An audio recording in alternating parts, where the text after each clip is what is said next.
ஒரு பெரிய பணக்காரன் ஒருத்தன் கோயில்ல ரொம்ப கூட்டம் கியூல நின்றுட்டு இருக்கிறான். அப்படியே அந்த கூட்டம் வரிசையா அப்படியே நகர்ந்துகிட்டே இருக்கு. இவனுக்கு ஒரு குழப்பம், உண்டியல்ல காசு போடலாமா வேண்டாமா, ஒரே குழப்பம். எவ்வளவு போடுறது, அதுவும் பெரிய குழப்பமா இருக்கு.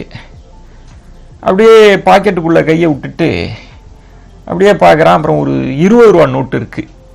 அது யாரும் வாங்கலை, கிழிஞ்ச நோட்டு கொஞ்சம்.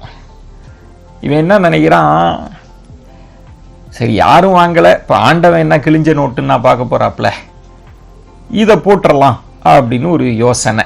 அப்படியே கியூ நகர்ந்துக்கிட்டே இருக்கு. அந்த யோசனையிலே இருக்கிறான். பின்னாடி இருக்கிறவன் எப்பா கொஞ்சம் முன்னாடி வேகமா போப்பான்றான்.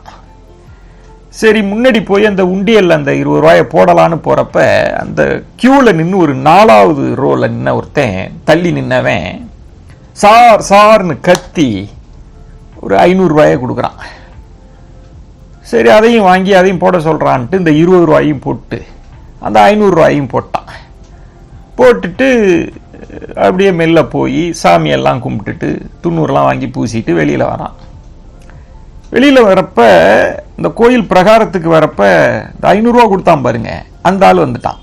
அவனை பார்த்தா ஏற இறங்க பார்த்தா ரொம்ப பராரியா இருக்கிறான். ஆளை பார்த்தா சொல்லக்கூடாது, ரொம்ப பராரி, அப்படி பரம ஏழையா இருப்பான் போல இருக்கு. இவனுக்கு அதிசயம், ஆச்சரியம், என்னடா நம்மளே கிழிஞ்ச நோட்டு 20 ரூபாயை போட்டோம், இவன் 500 ரூபா போட்டிருக்கானே அப்படின்னு அவன்கிட்ட கேட்டானா, ஐயோ என்னப்பா 500 ரூபா போட்டிருக்க, பெரிய வேண்டுதலோ, என்ன 500 ரூபாயை போட்டியா அப்படின்னு. அவன் சொன்னானா, நான் எங்கங்க 500 ரூபா போட்டேன், நீங்க பணத்தை எடுக்கிறப்போ உங்க பணம் 500 ரூபா கீழே விழுந்துருச்சு, அதைத்தாங்க நான் எடுத்து கொடுத்தேன், நீங்க அதை உண்டியல்ல போட்டீங்க அப்படின்னானா. இவனுக்கு என்ன சொல்றதுன்னு தெரியல. இப்படி ஒரு சம்பவம். நான் என்ன சொல்றேன்னா, இந்த சொத்து சொகம் பதவி புகழ் ஏன் உயிர் கூட வச்சுக்கோங்க, இறைவன் நினைத்தால் ஒரு நொடியில் திரும்ப வாங்கி விடுவான். நீங்க இறைவனை ஏமாற்ற முடியாது, கர்மாவை ஏமாற்ற முடியாது. அது இந்த கதை ரொம்ப ஆழமாக சொன்னதா நான் நினைக்கிறேன். இறைவன் நம்ம சுத்தி இருக்கிறான்.